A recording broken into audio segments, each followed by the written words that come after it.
Hello students, I welcome you all to Avision's online platform for SSC bank exams preparation. This is Saroj Kumar Jha, and today in this class we are going to learn some essential rules of adjective. As you might have studied adjective in your school days, but requirement is do they ask the same questions what we have learnt in school days, or their priorities are something different? In any book you may find 30-40 rules of adjective, even more, but most times they have asked only selective rules from adjective. So we'll try out that you master those rules first that are important for examiner. Why? Because they carry some special cases. Check. Before we start looking at exclusive rules, you just have the basic definition of adjective and classification of adjective. एक चीज और मैं कह दूं, बहुत सारे लोग adjective को इनकरेक्टली प्रोनाउंस करते हैं, है ना। जिस तरह से जज में डी साइलेंट रहता है, उसी तरह एडजेक्टिव में भी डी साइलेंट रहता है, इट इज नॉट प्रोनाउंस्ड। सो आप प्रोनाउंस करोगे एडजेक्टिव। एक तो चीज ये होगा। एडजेक्टिव का डेफिनेशन है, an adjective is a describing word that describes, qualifies और मॉडिफाइज अ नाउन। यानी कि एक नाउन को जो डिस्क्राइब करता है, क्वालिफाइज करता है और मॉडिफाई करता है, वो एक एडजेक्टिव है। तो बाद में हम इसका और एक्सप्लेनेशन देखेंगे। As far as classifications are concerned, adjectives are classified in different types. As you can see, some adjectives are called adjective of quality. तो ये honest, intelligent, ये सब आपका क्या है? Adjective of quality है। Adjective of quantity, all, these, all, little, few, much, many, these are known as adjective of quantity. Some adjectives are adjective of numbers, 1, 2, double, triple, first, second. Then comes demonstrative adjective, जैसे this, that, certain, other, another, ये सब। One type of adjective is known as distributive adjective. उसमें each, every, neither, either, none, ये सब है आपका distributive adjective. One adjective is called interrogative adjective, like what, whose, which, ये सब। Then comes possessive adjective. Possessive adjective is nothing but ownership का जो adjective होता है, my, your, his, their, ये सब। And proper adjective is adjective that is derived from proper noun. किसी नाम से जो एडजेक्टिव डिराइव होता है वो प्रॉपर एडजेक्टिव है। तो ये आपका एडजेक्टिव का क्या है? क्लासिफिकेशंस है। तो बुक में क्या है? बुक में ये हर 8 टाइप ऑफ एडजेक्टिव का फिर से डिस्क्रिप्शंस, इसका सब डिविजन्स, और आप बहुत सारे रूल्स में जम्बल्ड होके रह जाते हैं। जबकि एग्जामिनर पूरे एडजेक्टिव में से कुछ 4 या 5 की रूल्स में ही इंटरेस्टेड है, और वही इन्होंने लास्ट 20-25 साल में बार बार एग्जाम में डाला है, पूछा है। Then why don't we focus on those things first, है ना। तो हम क्या करेंगे, हम ये टाइप्स ऑफ एडजेक्टिव के चक्कर में नहीं पड़ेंगे, ये आप खुद से कर लोगे, और ये चीज़ हर जगह है भी। हम थोड़ा सा वी माइग्रेट बैक टू कि एडजेक्टिव में वो क्या सब रूल्स है जो एग्जाम के पॉइंट ऑफ व्यू से इंपॉर्टेंट है ना। चलो, उसके हाल से मैं आपको बता दूं कि अगर आपने प्रीवियस ईयर्स का if you have gone through the questions of previous years, you would have noticed one thing कि किसी भी एग्जाम में few little इससे बहुत क्वेश्चंस रहता है. It means these are key rules of adjective. समझ में आ गया? few, little, a little, the little. इसका मतलब ये हुआ कि हमको बहुत क्लैरिटी के साथ ये चीज समझना पड़ेगा. चलो, पहला चीज जो हमको केयर करना है वो ये है कि few या a few जो है, it will always come before countable noun only, है ना. it का मतलब few या a few जब भी यूज होगा किसी सेंटेंस में, only before countable noun. इसलिए आप बोलते हो I have a few friends. Why? Because friends are countable. तो वहां आपने few या a few लगा के आप कह सकते हैं. लेकिन अगर अनकाउंटेबल नाउन है तो बिफोर अनकाउंटेबल नाउन आप few या a few यूज नहीं करोगे, बल्कि little और a little यूज करोगे. ठीक. For example, I have a little information about him. ठीक. I have a little experience in this sector. I have a little knowledge regarding this. तो आप uncountable के साथ क्या यूज करोगे? लिटिल या a little. यहां तक सही है? जैसा कि मैं पहले बोला हूं, एग्जाम में आपको ये चीज पहले से प्रेडिक्ट करना है कि एग्जाम में वो आपसे क्वेश्चन आपको देगा क्या. कैन यू गेस कि अगर ये रूल है तो एग्जाम में क्या एरर देगा आपको? एग्जाम में या तो आपको एडजेक्टिव से एरर डिटेक्शन का क्वेश्चन रहेगा या इंप्रूवमेंट का क्वेश्चन रहेगा, है ना. तो इफ रूल सेज कि फ्यू और आ फ्यू केवल काउंटेबल नाउन के पहले अप्लाई होता है, तो एग्जाम में वो आपको क्या देंगे? एग्जाम में वो आपको फ्यू या आ फ्यू को अनकाउंटेबल नाउन के साथ यूज करके and they want you to locate the error, और वो आपको एरर लोकेट करने बोलेंगे. ये बहुत ही यूजुअल रूल क्वेश्चन है जो आपको एग्जाम में दिखेगा. यहां तक समझ में आ गया? अच्छा, अब मैं एक चीज बता दूं. चलो थोड़ा और आगे बढ़ते हैं. इसके बेस्ड का हम क्वेश्चन आपको दिखाएंगे. दूसरा इंपॉर्टेंट पार्ट है कि फ्यू या लिटिल. ठीक से सुनिए, ये चीज बहुत एग्जाम में आता है. फ्यू या लिटिल जो है, इसका मतलब होता है नियरली नथिंग, नियरली एम्प्टी. समझ में आया? फ्यू या लिटिल का मतलब होता है नियरली नथिंग. लेकिन अगर फ्यू या लिटिल के पहले आर्टिकल अप्लाई हो जाता है आ फ्यू या आ लिटिल, तब वो नथिंग नहीं बल्कि सम हो जाता है. इस बात को फिर से सुनिए. आई सेड फ्यू और little, they mean nearly nothing, empty. ठीक. But if you apply article a before few or little, then a few or a little become some and not empty. ये चीज आपको क्या करना.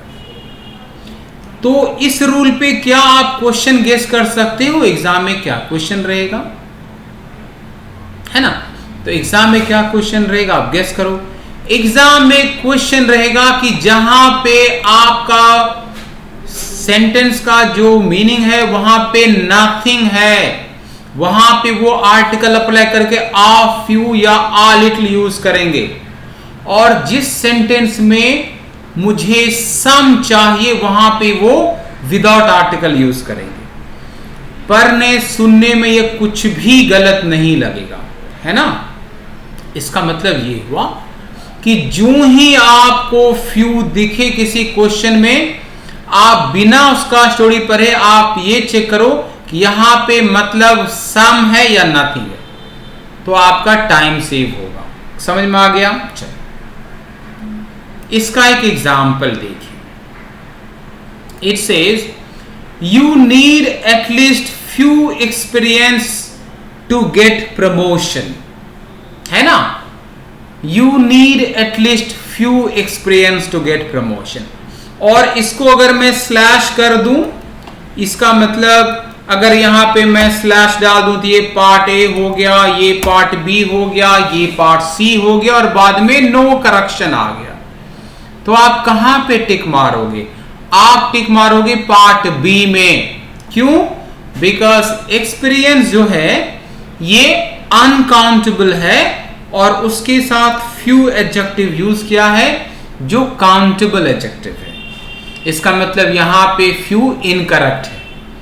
ठीक, तो आप कैसे इंप्रूव करोगे? तो हम यहां पे अगर फ्यू के बदले, है ना, अगर हम यहां पे फ्यू के बदले लिटिल अप्लाई कर दें तो अब ये सही होगा कि नहीं होगा? क्लियर है?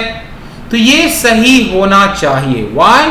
बिकॉज एक्सपीरियंस जो है ये अनकाउंटेबल नाउन है, इसीलिए उसके सामने फ्यू नहीं बल्कि लिटिल जो है वो करेक्ट है। ठीक, तो लिटिल रख दें। अब आया second rule.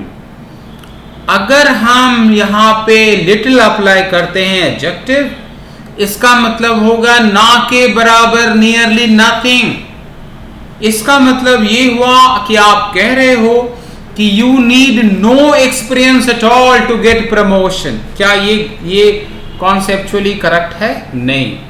You need at least some experience to get promotion, है ना? इसका मतलब यहां पे हम लिटिल नहीं बल्कि आ लिटिल एडजेक्टिव अप्लाई करेंगे, तब ये ग्रामेटिकली क्या होगा? करेक्ट होगा। यहां तक समझ में आ गया? ठीक, चलिए अब जो मैं नेक्स्ट क्वेश्चन लिख रहा हूं आपके सामने, देखो आप whether you apply for SSC, CHSL, CGL, MTS, SBI clerk, SBI PO, IBPS, CDS, कुछ भी, ये क्वेश्चन आपको प्रोमिनेंटली हर एग्जाम में दिखेगा। समझ में आया? और मैं एक चीज बता दूं कि बहुत सारे स्टूडेंट्स को ये सेंटेंस पढ़ने सुनने में कुछ भी एबनॉर्मल या गलत नहीं लगेगा। ठीक, अब आप पढ़ो। It says no less than 50 students are present in the class. अब अगर वो इस चीज को सैंडविच करना चाहे तो वो इसके पहले बहुत सारा इंट्रोडक्शन और वो स्टोरी डेवलप करेगा कि since institutions were opened after the gap of 5 months, so every class was fully occupied, and in each class not less than 50 students were present in the class। इस तरह से आप बोलोगे। तो क्या ये सेंटेंस आपको पढ़ने सुनने में कुछ भी गलत लगा? नहीं लगा। लेकिन क्या ये करेक्ट है? देखो, हम देखते हैं। एक्चुअली मेरा सब्जेक्ट है 50 स्टूडेंट्स, है ना, जो नाउन है। कैसा नाउन है? काउंटेबल नाउन है। लेस जो है, लेस वो it is a form of little. समझ में आ रहा है? Less is nothing, it is a comparative form of little. Little, less, least. तो ये तो लेस का, ये तो लीस्ट का, सॉरी, ये तो लिटिल का फॉर्म है। लिटिल तो अनकाउंटेबल के साथ यूज होता है, लेकिन यहां पे नाउन क्या है? काउंटेबल नाउन है। तो can we use less with countable nouns? No, we can not. इसलिए ये नो लेस देन का फ्रेज गलत है। समझ में आया? फिर से सुनो। तो हम क्या करेंगे, चूंकि ये 50 स्टूडेंट्स काउंटेबल नाउन है, that's why we need to use few and not less. तो करेक्ट सेंटेंस जो आप लिखोगे वो ये होगा कि नो, अच्छा एक चीज और, ये लेस जो है ये कंपैरेटिव है और यहां पे दैन भी यूज हुआ है, तो हमको भी फ्यू को कंपैरेटिव फॉर्म में लिखना है और वो फ्यूअर हो जाएगा। तो करेक्ट होगा नो फ्यूअर देन 50 स्टूडेंट्स। ये चीज क्या हुआ, no fewer than 50 students are present in the class. अब ये क्या होगा, ग्रामेटिकली करेक्ट होगा। ठीक, सबको समझ में आ गया है, वेरी गुड। अब एक चीज देखो, अगर आपको याद होगा मैं बार बार आपको ना क्या कीवर्ड्स बार बार बोल रहा हूं ना। अब नो लेस देन ये जो फ्रेज है ये आपके लिए स्ट्रॉन्ग कीवर्ड्स हो गया। इट मींस चाहे वो एसबीआई पीओ का क्वेश्चन हो, सीडीएस का क्वेश्चन हो, आईबीपीएस पीओ का क्वेश्चन हो, कुछ भी हो, कहीं मुझे नो लेस देन दिख गया, उसके बाद मैं उसका कुछ भी स्टोरी नहीं पढ़ूंगा। लिटरली वो इतना बड़ा सेंटेंस होगा, नो लेस देन देखने के बाद मैं जस्ट चेक करूंगा वहां पे काउंटेबल नाउन तो नहीं है। जो ही अगर वहां पे काउंटेबल नाउन है, इसका मतलब ये नो लेस देन का फ्रेज गलत है, ये नो फ्यूअर देन आना चाहिए। ये अप्रोच है उन स्टूडेंट का जिनका सिलेक्शन होता है, क्योंकि वो बिना पूरा स्टोरी को पढ़े केवल एक कीवर्ड से they will know where is error और वेयर इज माय आंसर। आपको भी वही चीज अप्लाई करना है। समझ में आ गया? चलिए ये चीज आप कर लोगे। उसी तरह कुछ और कीवर्ड्स है, जैसे सर्टन है या अदर है।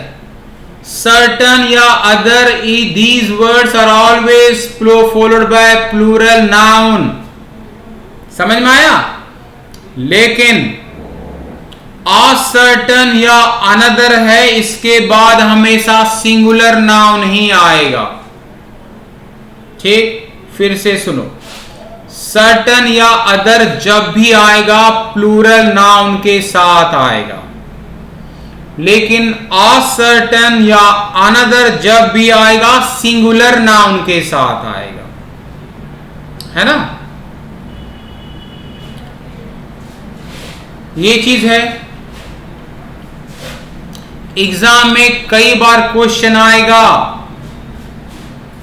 कि certain player is given permission to play in foreign leagues. Certain player is given permission correct है? नहीं है। सर्टन जो है वो प्लूरल एडजेक्टिव है, उसके बाद मुझे प्लूरल नाउन चाहिए, तो ये करेक्ट होगा, certain players are given permission to play. समझ में आ गया? तो ये सब आपका क्या है, कीवर्ड है। लाइकवाइज एक और दूसरा कीवर्ड है प्रेफर। क्या कीवर्ड है? प्रेफर। देखो मैं फिर से बोल रहा हूं, प्रेफर से एग्जाम में इतना क्वेश्चन आया है इतनी बार कि आप अगर अपना और अपने बेस्ट फ्रेंड का एज को अगर ऐड कर दोगे ना, उससे भी ज्यादा बार रिपीट हुआ है। आप पलट के देख लो, समझ रहे हो? क्यों? क्योंकि प्रेफर के बाद जो आप प्रेपोजिशन यूज करते हो वो हमेशा टू यूज करते हो। प्रेफर के साथ प्रेपोजिशन टू आता है। कभी भी आप प्रेफर के बाद देन या ओवर जैसा प्रेपोजिशन यूज नहीं करोगे। लेकिन अगर रूल है कि प्रेफर के साथ प्रेपोजिशन टू आता है, एग्जाम में बार बार क्या डालेंगे आपको? एग्जाम में बार बार प्रेफर के साथ देन और ओवर ही डाल के देंगे। ठीक, आई प्रेफर क्रिकेट ओवर या than football. I prefer cricket than football. I prefer cricket over football. सुनने में तो कुछ अब नॉर्मल नहीं लगा ना, करेक्ट है? नहीं है। क्यों नहीं है? क्योंकि प्रेफर के बाद आप प्रेपोजिशन टू अप्लाई करते हो, ना कि ओवर या देन। यहां तक सही है? अब एक काम का चीज मैं बार बार बोलता हूं कि अविजन के प्लेटफॉर्म पे आपको कुछ बहुत ही काम का और की रूल्स पढ़ने को समझने को मिलेगा, जो आप बहुत टाइम खराब करके कहीं और सर्च करके करोगे। बहुत सारे बुक में ये चीज आपको दिखेगा कि प्रेफर के साथ प्रेपोजिशन टू आता है ना? लेकिन ये पढ़ने के बाद भी एग्जाम में जो क्वेश्चन देगा, हो सकता है उसमें आप कंफ्यूज रहो, और ये बहुत सारे बुक में डिस्कस नहीं हुआ। मैं आपको एक छोटा सा असाइनमेंट दे रहा हूं, आप इसको करके आओगे। उसके बाद अगर फिर भी आपका डाउट रहा तो हम इसका क्लैरिफिकेशन कर देंगे। अगर एग्जाम में रहा कि he prefers to work, he prefers to work dash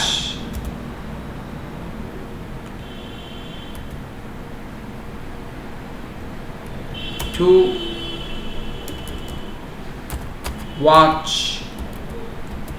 TV, ये कुछ है। और यहां पे आपको फिल इन द ब्लैंक्स का क्वेश्चन दिया गया। पढ़िए क्या है। He prefers to work dash watch TV। यहां पे आप टू ओवर देन क्या अप्लाई करोगे, आपको देखना है ना? रिमेंबर, अगर आपको ये लगता है, देखो प्रेफर के साथ जो टू है ना, वो ये दोनों ऑप्शन के बीच में आता है, प्रेफर के ठीक बात नहीं है यहां। ठीक, तो इसको आप क्या करोगे, थोड़ा खुद से करने की कोशिश करोगे, बिकॉज ये कुछ एक स्पेशल केसेस पे बेस्ड है। मैं आपको बता दूं कि he prefers to work to watch TV गलत है। अगर आप ये सोच रहे हो कि यहां पे आप टू लगा दोगे तो ये करेक्ट हो जाएगा। He prefers to work to watch TV, ये गलत है। You can't say like this, ये गलत हो जाएगा। अगर ये गलत है तो करेक्ट क्या है वो आपको सोचना है, और आप और भी बहुत सारा सोर्सेस से करके आप इसको करके आओ। ठीक है, चलिए हम आगे कुछ और एक्सरसाइज देखते हैं। एडजेक्टिव का एक और जो बहुत स्ट्रांग रूल है वो ये है कि वो सारे एडजेक्टिव जो IOR से एंड होता है वो प्रेपोजिशन टू लेता है, देन नहीं लेता। क्या बोला हमने? हमने कहा कि all those adjective that end with IOR take preposition to and not than। कुछ एग्जांपल्स क्या है? जैसे सीनियर है, जूनियर है, सुपीरियर, इंफीरियर, प्रियर, ये सब कुछ है। ये सब किससे एंड हो रहा है? IOR से। तो इसके बाद you cannot use than, rather you need to use preposition to। Exam में क्या देगा? एग्जाम में कुछ ऐसे ही देगा, he is senior than me yet he behaves as if he is a classmate and buddy of mine। इस तरह से कुछ आप करोगे तो क्या ये पढ़ने सुनने में कुछ भी एबनॉर्मल लगा आपको? अगर आप ये पढ़ते हो he is senior than me, नहीं ना? तो बहुत सारे स्टूडेंट्स हैं, इसको पढ़ के वो आगे बढ़ जाएंगे, उसको कुछ भी एबनॉर्मल नहीं लगेगा। क्या ये करेक्ट है? नहीं है। क्यों नहीं है? क्योंकि सीनियर जो है वो प्रेपोजिशन टू लेगा, तो आप बोलोगे he is senior to me, he is junior to me. इस तरह से आप करोगे तब आपका आंसर सही होगा। सही हो गया। चलो इसके बाद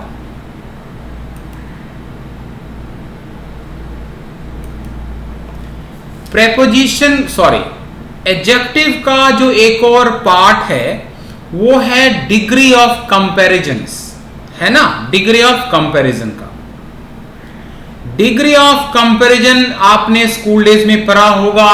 3 types, positive degree, comparative degree और सुपरलेटिव डिग्री। यहां तक सही है। तो यहां पे हम बैठ के कुछ he is tall, taller, tallest का एक्सरसाइज नहीं करेंगे। पूरे डिग्री ऑफ कंपैरिजन से किसी भी कॉम्पिटिटिव एग्जाम्स में they have asked only one और टू की रूल्स ओनली। समझ में आया। वो कुछ भी स्टोरी में इंटरेस्टेड नहीं है। डिग्री ऑफ कंपैरिजन का 1 या 2 कुछ की रूल्स है, वो सारा क्वेश्चन उसी से रिलेटेड रहेगा। ठीक, तो हमको उसी रूल पे थोड़ा फोकस करना है। वो करने से पहले आप थोड़ा सा पॉजिटिव और कंपैरेटिव का थोड़ा सा चेंज होने का रूल देख लो। यानी कि टॉल का कंपैरेटिव है टॉलर, सुपरलेटिव है टॉलेस्ट। डीप का कंपैरेटिव है डीपा, सुपरलेटिव है डीपेस्ट। ठीक, तो इंटेलिजेंट का कंपैरेटिव इंटेलिजेंटर क्यों नहीं हुआ और सुपरलेटिव इंटेलिजेंटेस्ट क्यों नहीं हुआ। उसी तरह ब्यूटीफुल का कंपैरेटिव ब्यूटीफुलर हम बोल सकते हैं क्या। ऑनेस्ट का ऑनेस्टर बोल सकते हैं क्या। प्लीजेंट का प्लीजेंटर बोल सकते हैं क्या। नहीं तो क्यों नहीं। उसका रीजन ये है कि जो कोई एडजेक्टिव 1 सिलेबल का रहता है, केवल 1 सिलेबल या एक ही वावल साउंड है, केवल वहीं आप ER और EST अप्लाई कर सकते हैं। समझ में आ गया। जैसे टॉल है, टॉल में कितना वावल साउंड है, 1 आ, toll uh.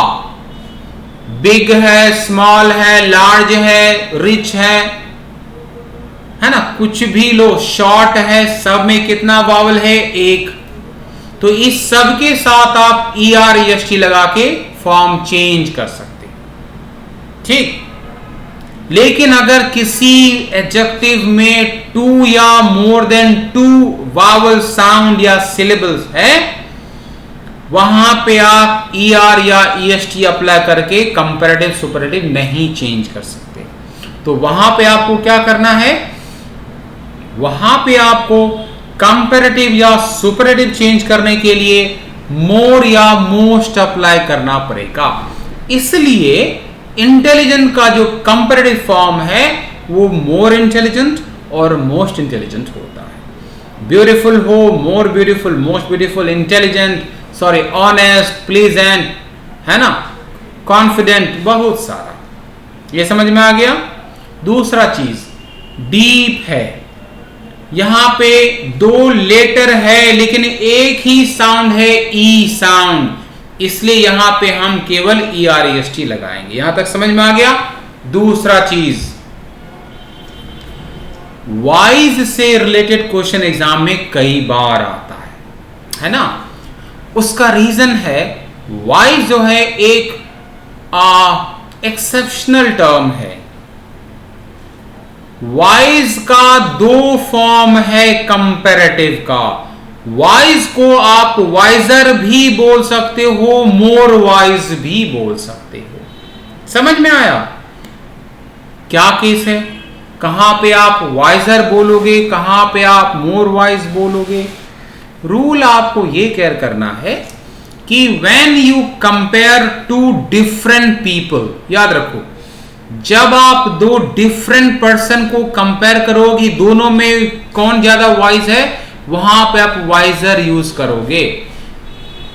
X is wiser than Y। समझ में आ गया।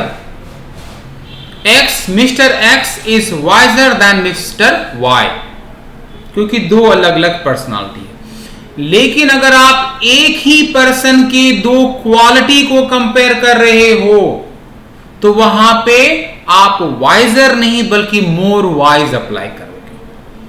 अब अगर मैं मिस्टर एक्स का वाइसनेस और उसका लुक है ना कंपेयर कर रहा हूं तो यहां पे वाइजर नहीं बल्कि मोर वाइज अप्लाई होगा। Something like this, Mister X is more wise than handsome than beautiful, sorry than handsome and hard working. समझ में आ गया क्या बोला? Mister X is more wise than handsome, more wise than hard working. समझ में आ गया चीज? चलो उसके बाद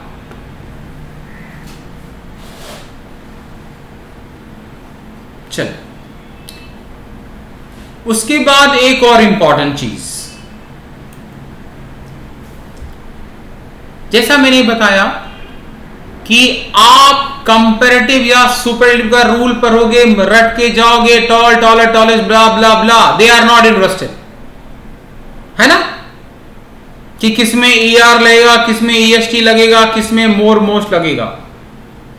कुछ एडजेक्टिव है जो कभी भी कंपैरेटिव या सुपरलेटिव फॉर्म में एग्जिस्ट ही नहीं करता, उसके साथ कभी भी आप मोर या मोस्ट ER लगा ही नहीं सकते। ठीक, यानी वो चीज एग्जाम में रहेगा। अब एक चीज थोड़ा ध्यान से सुनिए आप, ऐसा 10 से 12 एडजेक्टिव है जिसका कोई कंपैरेटिव या कोई सुपरलेटिव फॉर्म एग्जिस्ट नहीं करता। उसमें सबसे ज्यादा यानी एक एडजेक्टिव जो अकेला सबसे ज्यादा रिपीट होता है वो है यूनिक।